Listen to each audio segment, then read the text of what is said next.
Hello everyone, this is Ghost EDC again, and we have got a new knife here to review, and this is going to be a first impression, and then I'll be carrying this for a week and giving kind of a long-term review.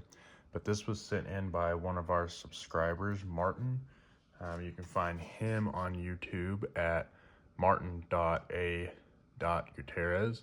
He is the founder and CEO of Auto Analytics, and he sent in this knife just to give it a shakedown and review. I've already opened this. This came in yesterday, and I opened this morning. I've already cleaned it up per Microtech's specifications on how to do that. So, but anyways, this is a Microtech Ultratech Tri-Grip OTF, which stands for out the front. So this is a auto knife, or a switchblade knife, as some would say.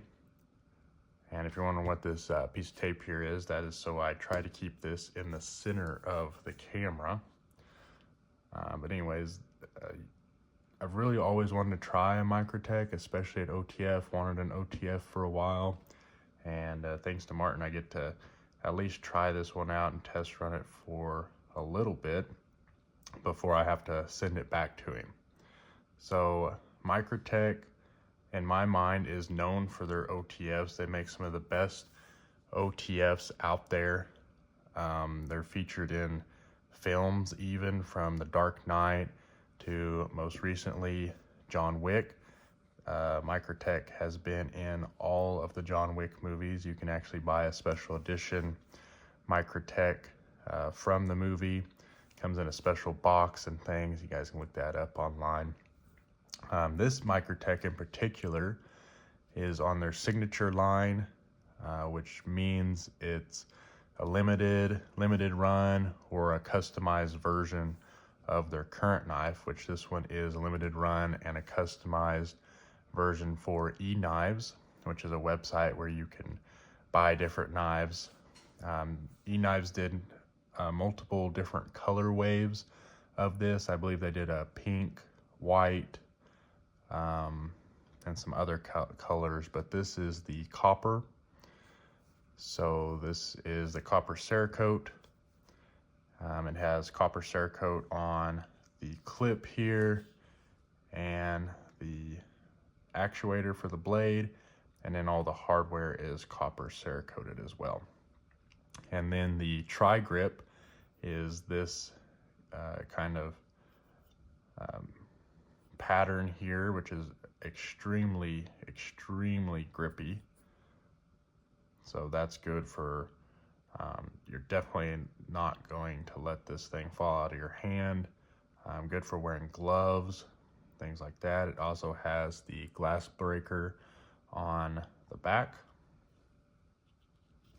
And then you can tell it's a signature series because it has the signature of Tony Marfion, which is one of the owners and founders of Microtech.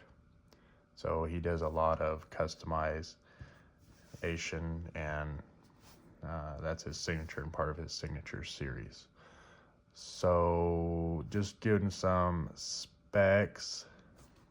Let's get this thing fired out real quick. I will say I've played with this a lot, and this thing is, I mean, you're definitely not going to accidentally fire this in your pocket or have your kid or something come up and fire this. It's definitely stiff to fire. And I think that's just because it's got, this is a double action, so pull it back and it retracts, push it out and it fires. Definitely a stiff spring in this Microtech. And you're definitely not going to just accidentally fire this thing.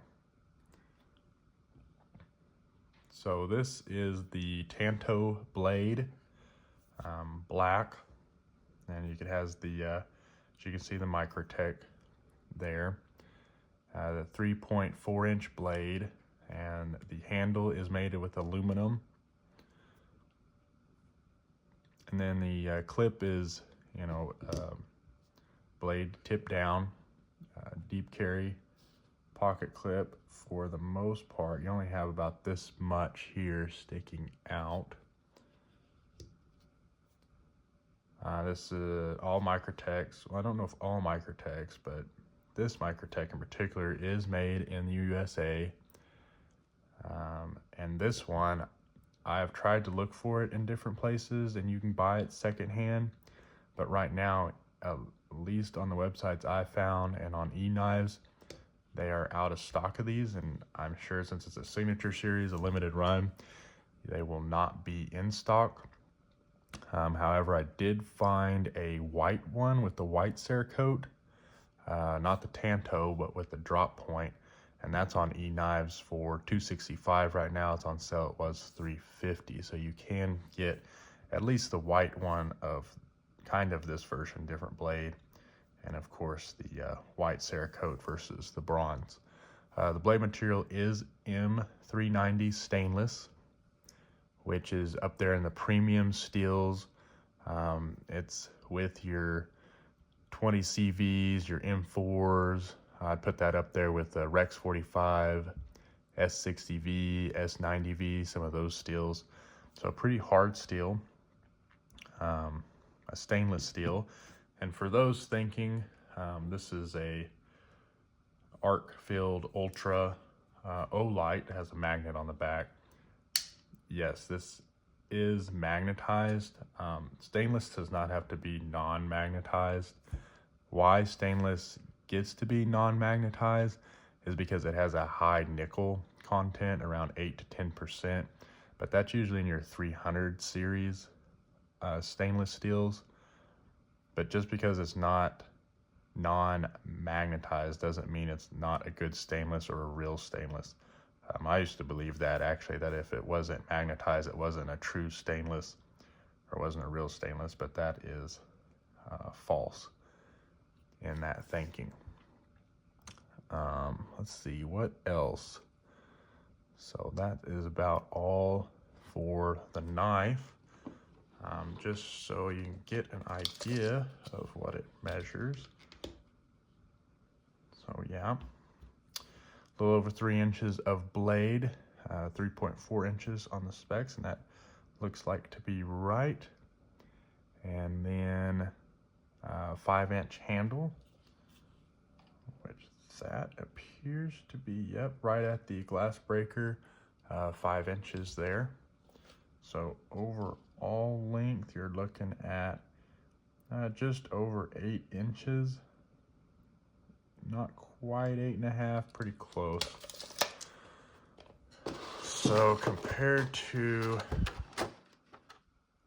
a couple other knives that we have here, so compared to the Buck 110, really pretty size comparable. So I mean, a Buck 110 is pretty big knife, so you're about there. Let's see what it looks like to the Para 3, so a little bit longer than that. And let's just do against there.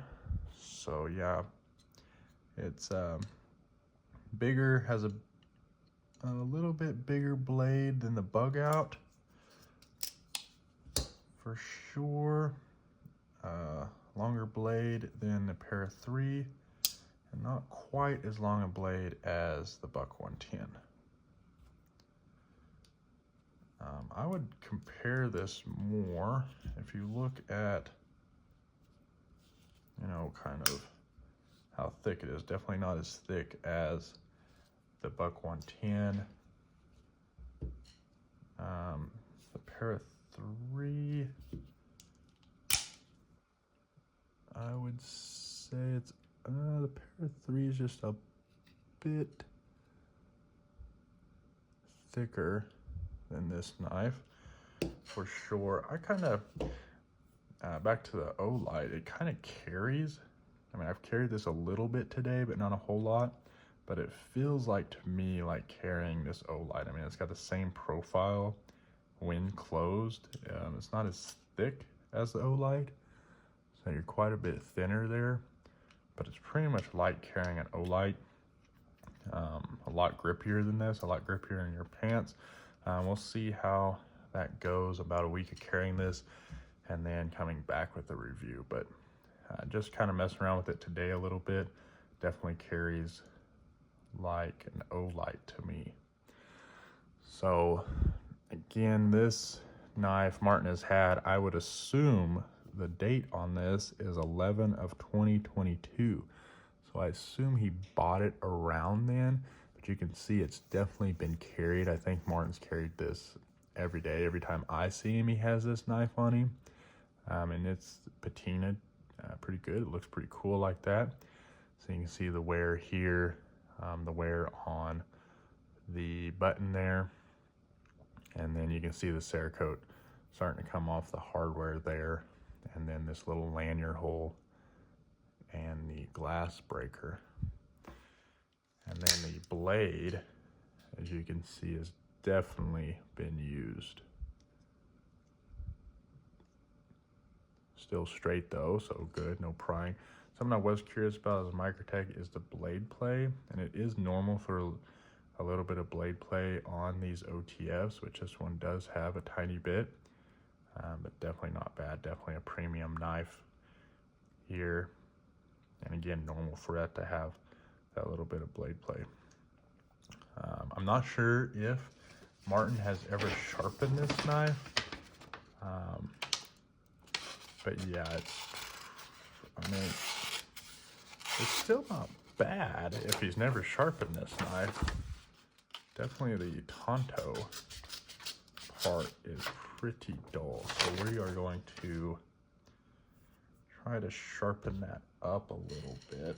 I have the Work Sharp sharpener here, which has the 320 diamond, and then a 600, and then the honing there. So we're gonna put that on there, and Microtech recommends, Microtech are all hand ground, so you get on the grind somewhere between 20 to 25 degrees, but they recommend doing a 25. So that is what I'm going to do here, is a 25.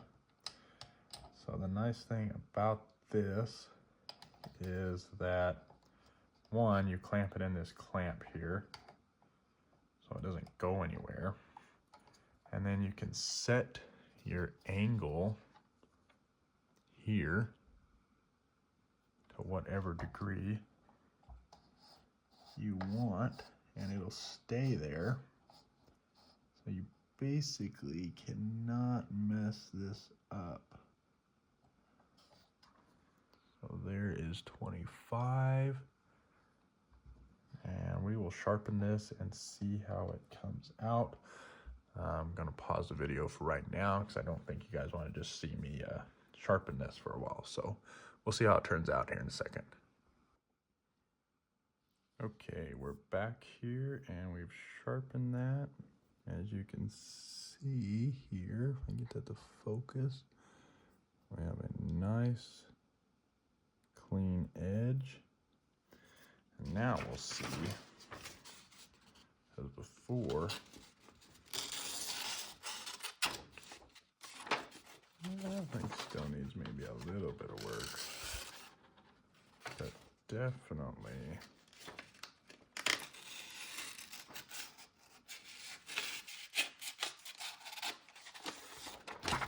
it's that Tonto edge.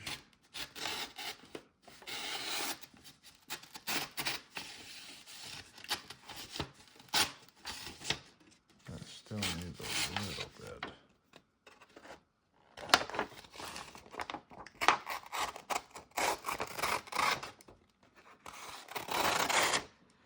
But definitely a lot sharper.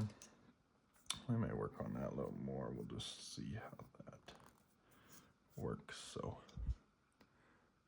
anyways, this is the first impression of the Microtech Ultratech Tri-Grip OTF.